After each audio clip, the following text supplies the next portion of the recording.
মোবাইলে ধারণকৃত ভিডিওতে দেখা যায় একদল তরুণ উপর্যুপরি লাথি ও কিল ঘুষি মারছেন এক শিক্ষককে। পরে তাকে উদ্ধার করে হাসপাতালে নেওয়া হলে মৃত ঘোষণা করেন চিকিৎসক।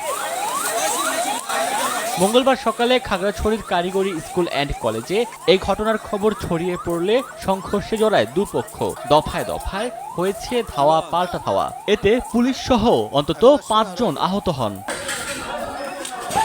স্থানীয়রা জানান, আদিবাসী এক ছাত্রীকে ধর্ষণের অভিযোগে 2017 সালে কারাগারে যান কারিগরি স্কুল অ্যান্ড কলেজের শিক্ষক সোহেল রানা। সম্প্রতি জামিনে বেরিয়ে আবারও কর্মস্থলে যোগ দেন তিনি। এর মধ্যে ফেসবুকে অন্য এক আদিবাসী ছাত্রীকে তুলে নেয়ার গুজব ছড়ালে সকালে স্কুলে ঢুকে সোহেলকে পিটিয়ে হত্যা করা হয়। পরে পুলিশ গিয়ে পরিস্থিতি নিয়ন্ত্রণে আনে। জেলা সদরে 144 ধারা জারি করা হয়েছে। আমরা এই শহরবাসীর মধ্যে অনুরোধ করবো যেন তারা শান্তি বজায় রাখে এবং যে ঘটনা ঘটেছে এটা মামলা হবে এবং যারা অপরাধী তাদেরকে আমরা আইনের আওতায় নিয়ে আসবো।